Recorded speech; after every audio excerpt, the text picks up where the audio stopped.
और प्रधानमंत्री के रूप में आपकी तो ये पहली भारत विजिट है। उम्मीद है आप बहुत शानदार यादें लेकर यहां से जाएंगे। फ्रेंड्स, नोबेल लॉरिएट और तिमोर लेस्ते के राष्ट्रपति हिज एक्सेलेंसी रामोस होर्ता का भी मैं भारत में स्वागत करता हूं। हिज एक्सेलेंसी रामोस होर्ता का गांधीनगर आना और विशेष है। आपने महात्मा गांधी के नॉन वायलेंस के सिद्धांत को अपने देश के स्वातंत्र संग्राम से जोड़ा है। आसियान और इंडो पैसिफिक क्षेत्र में तिमोर लेस्ते के साथ हमारा सहयोग बहुत अहम है। फ्रेंड्स, कुछ समय पहले ही वाइब्रेंट गुजरात ग्लोबल समिट को 20 वर्ष पूरे हुए हैं। बीते 20 वर्षों में इस समिट ने नए आइडियाज को प्लेटफॉर्म दिया है। इसने इन्वेस्टमेंट्स और रिटर्न्स के लिए नए गेटवे बनाए हैं। और अब वाइब्रेंट गुजरात ग्लोबल समिट की इस बार की थीम है गेटवे टू द फ्यूचर। 21वीं सदी की दुनिया का फ्यूचर हमारे साझे प्रयासों से ही उज्जवल बनेगा। भारत ने अपनी G20 प्रेसिडेंसी के दौरान भी ग्लोबल फ्यूचर के लिए एक रोड मैप दिया है। वाइब्रेंट गुजरात ग्लोबल समिट के इस एडिशन में भी इस विजन को और आगे बढ़ा रहे हैं। भारत I2U2 और दूसरे मल्टीलेटरल ऑर्गेनाइजेशन के साथ पार्टनरशिप को लगातार मजबूत कर रहा है। One world, one family, one future का सिद्धांत विश्व कल्याण की अनिवार्य आवश्यकता है। फ्रेंड्स, आज तेजी से बदलते हुए वर्ल्ड ऑर्डर में भारत विश्व मित्र की भूमिका में आगे बढ़ रहा है।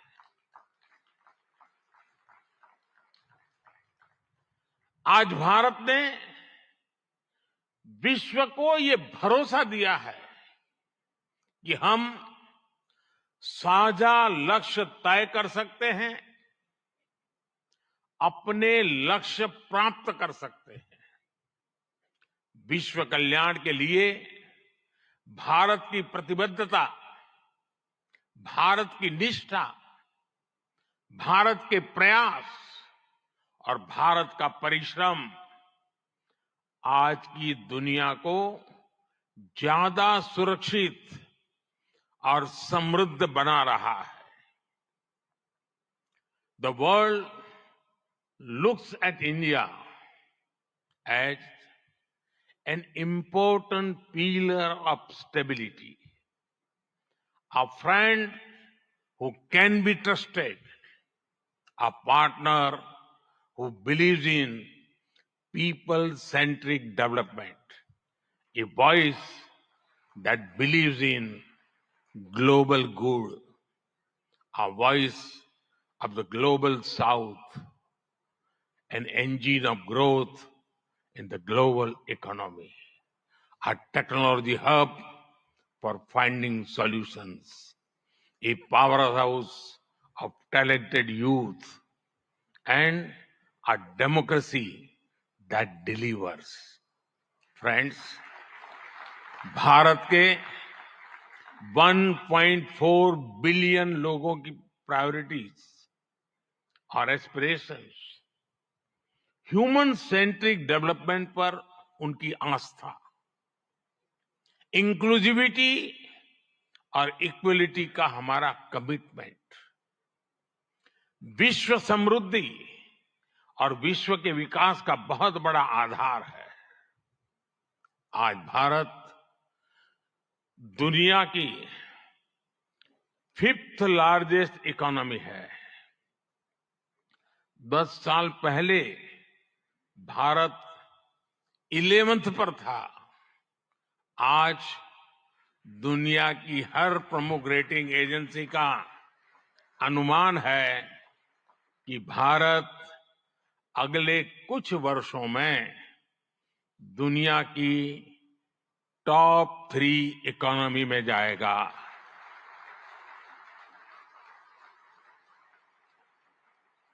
दुनिया के लोग जो एनालिसिस करना है करते रहे, मेरी गारंटी है कि हो जाएगा।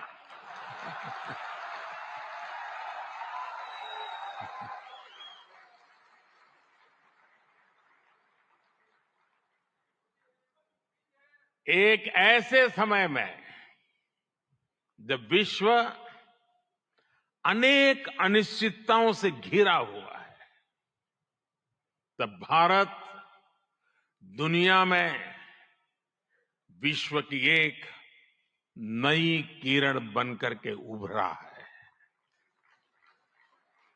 भारत की प्राथमिकताएं बिल्कुल स्पष्ट है। आज भारत की प्राथमिकता है sustainable industry, infrastructure and manufacturing. आज भारत की प्राथमिकता है new age skills, futuristic technology, AI and innovation. आज भारत की प्राथमिकता है green hydrogen, renewable energy, semiconductors, इसका पूरा इकोसिस्टम। इसकी एक झलक हम vibrant Gujarat global trade show में भी देख सकते हैं। और मेरा तो आग्रह है कि ट्रेड शो जरूर देखें। गुजरात के भी स्कूल कॉलेज के विद्यार्थी जरूर जाएं। कल दिन में मैंने हिज एक्सेलेंसी न्यूसी और हिज एक्सेलेंसी रामोस होर्ता जी के साथ इस ट्रेड शो में काफी समय गुजारा है। इस ट्रेड शो में कंपनियों ने world class state of the art technology से बने प्रोडक्ट्स का निदर्शन किया है। E mobility, startups, blue economy, green energy और स्मार्ट इंफ्रास्ट्रक्चर जैसे ट्रेड शो में एक प्रकार से छाए हुए हैं। ये जितने भी सेक्टर्स हैं, इनमें इन्वेस्टमेंट के लिए आपके पास लगातार नए अवसर बन रहे हैं। साथियों, आप सभी वैश्विक परिस्थितियों से भली भांति परिचित है। ऐसे में आज अगर भारत की इकोनॉमी में इतना रेजिलियंस दिख रहा है, अगर आज भारत की ग्रोथ में इतना मोमेंटम दिख रहा है, तो इसके पीछे बड़ी वजह है बीते 10 वर्षों में स्ट्रक्चरल रिफॉर्म्स पर हमारा फोकस। इन रिफॉर्म्स ने भारत की इकोनॉमी की कैपेसिटी, कैपेबिलिटी एंड कॉम्पिटिटिवनेस बढ़ाने का बहुत बड़ा काम किया है। रिकैपिटलाइजेशन और आईबीसी से हमने भारत के बैंकिंग सिस्टम को दुनिया के सबसे मजबूत बैंकिंग सिस्टम में से एक बना दिया है। ईज ऑफ डूइंग बिजनेस पर जोर देते हुए हमने 40,000 से ज्यादा कंपनीज को समाप्त कर दिया है, कंप्लायंसेस को समाप्त कर दिया है। जीएसटी ने भारत में टैक्स के अनावश्यक जाल को खत्म किया है। भारत में हमने ग्लोबल सप्लाई चेन के डाइवर्सिफिकेशन के लिए बेहतर माहौल बनाया है। हाल में ही हमने 3 FTA साइन किए ताकि ग्लोबल बिजनेस के लिए भारत और अट्रैक्टिव डेस्टिनेशन बन सके। इनमें से एक FTA तो यूएई के साथ ही हुआ है।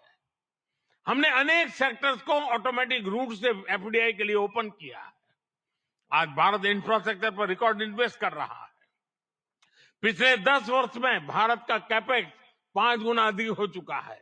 फ्रेंड्स, भारत आज ग्रीन एनर्जी और ऑल्टरनेटिव एनर्जी सोर्स को लेकर भी अभूतपूर्व गति से काम कर रहा है। भारत की रिन्यूएबल एनर्जी कैपेसिटी 3 गुना बढ़ी है और सोलर एनर्जी कैपेसिटी में 20 गुना वृद्धि हुई है। डिजिटल इंडिया मिशन ने भारत में लाइफ और बिजनेस दोनों को ट्रांसफॉर्म कर दिया है। 10 वर्षों में सस्ते फोन और सस्ते डेटा से डिजिटल इंक्लूजन की नई क्रांति आई है। हर गांव तक ऑप्टिकल फाइबर पहुंचाने का अभियान, 5G का तेजी से विस्तार आम भारतीयों का जीवन बदल रहा है। आज हम दुनिया में तीसरे बड़े स्टार्टअप इकोसिस्टम है। 10 वर्ष पहले तक भारत में कुछ 100 स्टार्टअप थे। आज भारत में 1,15,000 रजिस्टर्ड स्टार्टअप्स है। भारत के ओवरऑल एक्सपोर्ट में भी रिकॉर्ड बढ़ोतरी हुई है। फ्रेंड्स, भारत में जो ये बदलाव आ रहा है, वो भारत के नागरिकों की ईज ऑफ लिविंग भी बढ़ा रहा है, उन्हें एम्पावर कर रहा है। हमारी सरकार के 5 वर्षों में 13.5 करोड़ से ज्यादा लोग गरीबी से बाहर निकले हैं। भारत में मिडिल क्लास की एवरेज इनकम लगातार बढ़ रही है। भारत में फीमेल वर्कफोर्स के पार्टिसिपेशन में भी रिकॉर्ड वृद्धि हुई है। भारत के भविष्य के लिए ये बहुत अच्छी संकेत है और इसलिए मैं आप सभी का आह्वान करूंगा कि भारत की इस विकास यात्रा से जुड़िए, हमारे साथ चलिए। साथियों, लॉजिस्टिक्स को लेकर ईज ऑफ ट्रांसपोर्टेशन के लिए भी भारत में आधुनिक पॉलिसीज पर काम हो रहा है। 10 साल पहले भारत में 74 एयरपोर्ट थे। आज भारत में 149 एयरपोर्ट्स हैं। भारत का नेशनल हाईवे नेटवर्क पिछले 10 सालों में करीब करीब 2 गुना हो चुका है। 10 सालों में हमारा मेट्रो ट्रेन नेटवर्क 3 गुना से ज्यादा बढ़ चुका है। गुजरात हो, महाराष्ट्र हो या फिर हमारी ईस्टर्न कोस्ट लाइन हो, इनको आज डेडिकेटेड फ्रेट कॉरिडोर से जोड़ा जा रहा है। भारत में आज अनेक नेशनल वाटरवेज पर एक साथ काम चल रहा है। भारतीय पोर्ट्स का टर्न अराउंड टाइम आज बहुत कॉम्पिटिटिव हो गया है। G20 के दौरान जिस India middle east Europe economic corridor की घोषणा हुई है, वो भी आप सभी इन्वेस्टर्स के लिए बहुत बड़ी बिजनेस अपॉर्चुनिटी है। फ्रेंड्स, भारत के कोने कोने में आपके लिए नई संभावनाएं हैं। वाइब्रेंट गुजरात समिट इसके लिए भी एक गेटवे की तरह है, गेटवे टू द फ्यूचर। और आप भारत में सिर्फ इन्वेस्टमेंट ही नहीं कर रहे, बल्कि यंग क्रिएटर्स और कंज्यूमर्स की एक नई जनरेशन को भी शेप कर रहे हैं। भारत के एस्पिरेशन से भरी यंग जनरेशन के साथ आपकी पार्टनरशिप को वो रिजल्ट लाकर दिखा सकती है जिसकी आपने कभी कल्पना भी नहीं की होगी। और इसी विश्वास के साथ एक बार फिर आप सभी का वाइब्रेंट गुजरात समिट से जुड़ने के लिए मैं हृदय से बहुत बहुत आभार व्यक्त करता हूं और मैं आपको विश्वास दिलाता हूं कि आपके सपने ये मोदी का संकल्प है।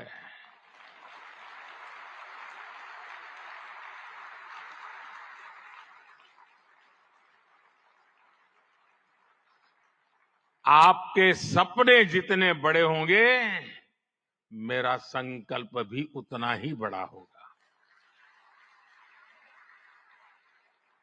आइए, सपने देखने के अवसर अनेक हैं, संकल्प पूरा करने का सामर्थ्य भी मौजूद है। बहुत बहुत धन्यवाद। Initiatives like Viksit Bharat at 2047, aiming for a developed India by 2047 with a 5 trillion economy. He relentlessly emphasizes sustainable growth. Hailing from vibrant Gujarat, Modi ji's leadership reflects its ethos of entrepreneurship and progress, showcasing Gujarat as a model for development. His global outlook aligns with a vision for an inclusive and prosperous future inspired by Gujarat's cultural richness and economic vibrancy. स्वयं की ज्योति से चमकेगा वो तो हीरा लाल है, स्वयं मस्तक पर जिसके दामोदर का हाथ है. Ladies and gentlemen, please join your hands together to welcome the one and only Honorable Prime Minister of India, Shri Narendra Modi ji.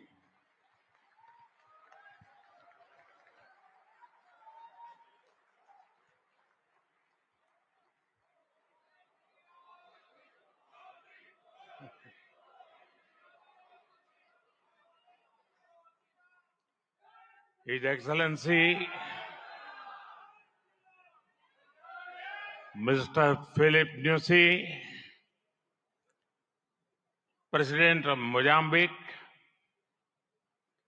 His Excellency Mr. Ramos Horat, President of Timor-Leste, His Excellency Mr. Petr Fiala, Prime Minister of Czech Republic, Gujarat के governor Acharya Devvrat जी, यहां के लोकप्रिय मुख्यमंत्री भूपेंद्र भाई पटेल, देश विदेश से आए हुए सभी विशेष अतिथि, अन्य महानुभाव,